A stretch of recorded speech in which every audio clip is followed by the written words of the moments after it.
Bien, merci Thierry Guerrier, merci mesdames et messieurs d'être venus nombreux sur un thème que beaucoup prédisaient étant intéressant assez peu de monde. On va débattre sur le fond de l'évolution de notre système de santé. Merci monsieur le président de la commission des affaires sociales, messieurs les parlementaires, j'ai vu, messieurs les professionnels de santé, responsables de syndicats, de fédérations, chers amis. Quelques mots sur l'Institut Santé pour introduire ce débat. Qui sommes-nous? Que faisons-nous? Comment travaillons-nous?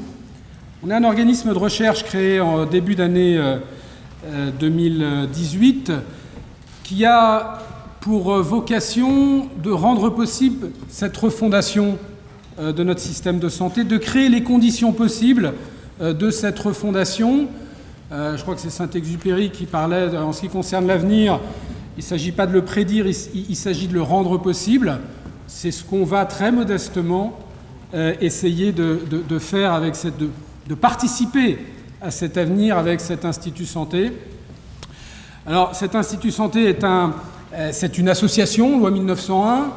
C'est une institution qui est indépendante de tout mouvement politique, de tout groupe de pression divers et variés du système. C'est une organisation qui est apolitique. Je sais que beaucoup pensent qu'il y a une santé de droite et une santé de gauche, mais si on veut refonder le système pour les 50 ans qui viennent, je pense qu'il vaut mieux essayer de trouver plutôt le compromis social que de cliver. En tout cas, c'est ce qu'on a recherché. Et c'est une association citoyenne, c'est-à-dire que vous avez probablement vu sur Internet beaucoup de noms, certains prestigieux, certains autres, avec des titres, mais c'est avant tout des citoyens engagés dans la vie de la cité qui pensent que cette initiative pour le bien commun est utile et qui souhaitent y participer. Alors, il y a un bureau dans lequel il y a ceux qui m'ont accompagné, Richard Hasselmann, président de Libre Acteur, et Nathalie Kerjean-Ponce, qui est chef de service à la PHP, qui font partie, qui s'occupent du back-office, sans quoi rien n'est possible. Et puis je vous explique ça parce que c'est important que vous sachiez d'où vient cette réflexion et comment elle a été menée. Et puis il y a 3 instances. Il y a un comité d'orientation stratégique qui est constitué de 12 personnalités de la société civile, des professionnels de santé, comme Alain Deloche, comme René Friedman, comme Olivier Saint-Lary, comme d'autres, Florence de Rouen-Chabot. Désolé pour ceux que je ne cite pas, je ne peux pas citer tout le monde. Il y a des gens qui n'ont pas grand-chose à voir avec la santé, comme Catherine Audard, qui est une de nos meilleures philosophes, qui va intervenir tout à l'heure, comme Perle Bagot, qui est une excellente spécialiste des nouvelles technologies. Puis il y en a qui s'occupent de droit de la santé, comme Evelyne Bercier, que vous entendrez tout à l'heure. Bref, ce conseil d'orientation stratégique, c'est un peu notre gouvernement qui valide le contenu. Et puis on a un collège des personnalités qualifiées, fait d'une quarantaine d'hommes et de femmes qui sont des personnes ressources qui ont participé activement à l'élaboration du programme qui va vous être présenté, qui représente une grande diversité, une grande pluralité d'acteurs, le secteur privé, le secteur public, avec des sensibilités très différentes. C'est l'objet, vous l'avez bien compris, qu'on recherche, c'est d'essayer de regrouper des personnalités, des sensibilités très différentes. Et puis il y a des délégations régionales, des gens qui sont venus ce matin de Marseille, de Lyon, de Lille, et qui représentent l'Institut dans les régions pour nous faire remonter de l'information évidemment du terrain et pour nous aider à diffuser ensuite ce contenu. Voilà un peu qui nous sommes. Comment est-ce qu'on a travaillé rapidement? Il y a eu 3 étapes. Une première réunion, une plénière qui s'est tenue le 24 mai, je crois. Une quarantaine de personnes. On a défini 4 thèmes, 4 commissions. La santé dans la société du XXIe siècle, les réformes des ordonnances Debré, la future gouvernance des soins et de la santé publique, et puis l'architecture de financement et la place des innovations. Ces 4 commissions ont donné lieu à 7 groupes de travail. Et la deuxième étape a été la consultation citoyenne qu'on a lancée pendant un mois à partir de questions qui avaient été élaborées au cours de la plénière et donc qui ont été lancées. On a eu à peu près 700 contributions du terrain qui ont nourri le débat de façon extrêmement intéressante, puisque là, on a vraiment une perception en temps réel de ce que pensent les individus. Et puis la troisième étape, ça a été les 5 mois de travaux de ces 7 groupes de travail qui ont conduit à une note, un mini-rapport dans chaque groupe, et on a compilé ces mini-rapports pour ensuite les travailler au sein du comité d'orientation stratégique et de trouver un compromis. Hein. C'est pas une majorité contre une minorité, hein. C'est pas un vote qui s'est fait, c'est des amendements, des modifications, jusqu'à ce qu'il n'y ait plus d'amendements ou de modifications qui soient apportés. Donc c'est quand même l'objet déjà d'une recherche d'un compromis social. Ça ne veut pas dire que ce qui va vous être présenté tout le monde est parfaitement d'accord avec tout ce qui va être présenté au sein du groupe, mais tout le monde est d'accord sur la direction et sur les grandes lignes, sur les décisions importantes. Donc ça, c'est la façon avec laquelle on a travaillé. Qu'est-ce qui maintenant lie ce groupe? Comment est-ce qu'on a pu créer un peu ce lien au sein du groupe? Je crois qu'il y a 3 choses. C'est ce qu'on a posé lors de la plénière. On était 40 à peu près à la plénière, il y a maintenant à peu près 80 personnes, et on a perdu personne en route. Donc je pense qu'on a dû respecter ces facteurs un petit peu liants.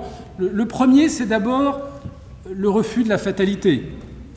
Notre système décline, notre système connaît la crise la plus profonde de son histoire, alors que ce pays a tout pour conserver, reconstruire un système de santé de référence dans le monde. On a parmi les meilleurs professionnels de santé au monde, on a des ressources financières qui sont 2 points de PIB de plus que les autres, donc on peut considérer qui sont suffisantes.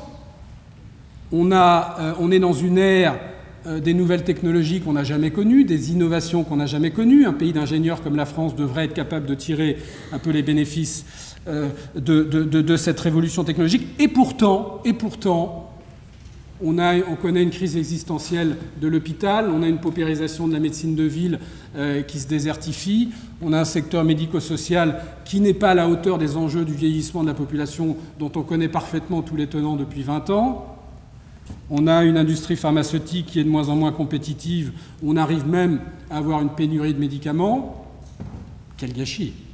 Est-ce que tout ça, c'est le résultat du hasard, ou est-ce qu'on regarde le train passer, ou est-ce qu'on agit? La deuxième chose, c'est que par rapport à cette situation-là, nous pensons qu'il faut une réponse systémique. Il faut sortir de chez Bricorama à chaque loi.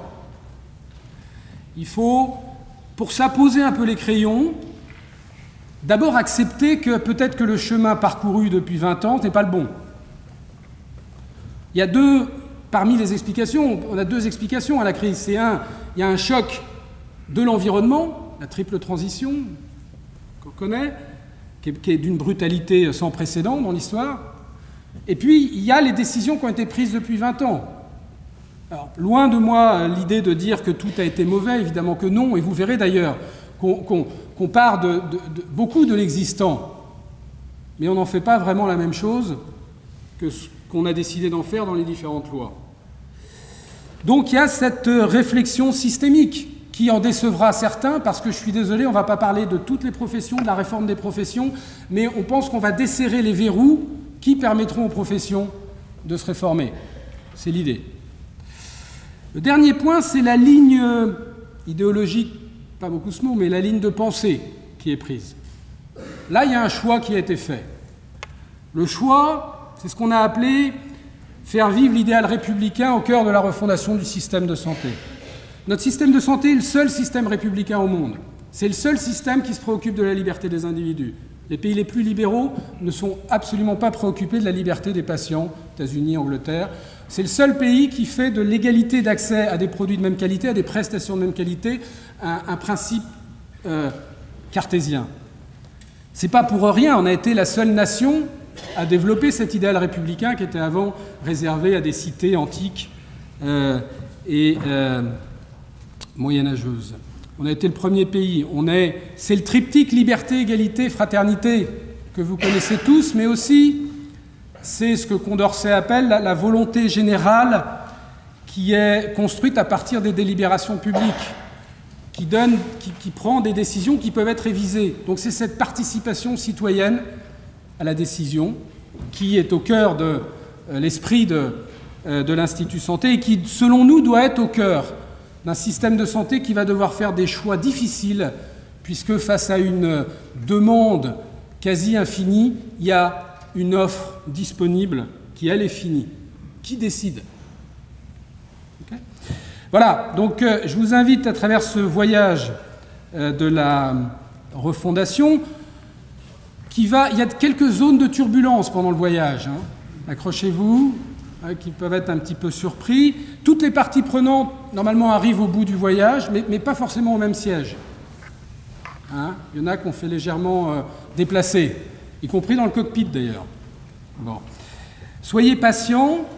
Si vous n'avez pas toutes vos réponses dans les premières présentations, peut-être qu'elles viendront dans celles d'après, et puis vous aurez un temps de débat.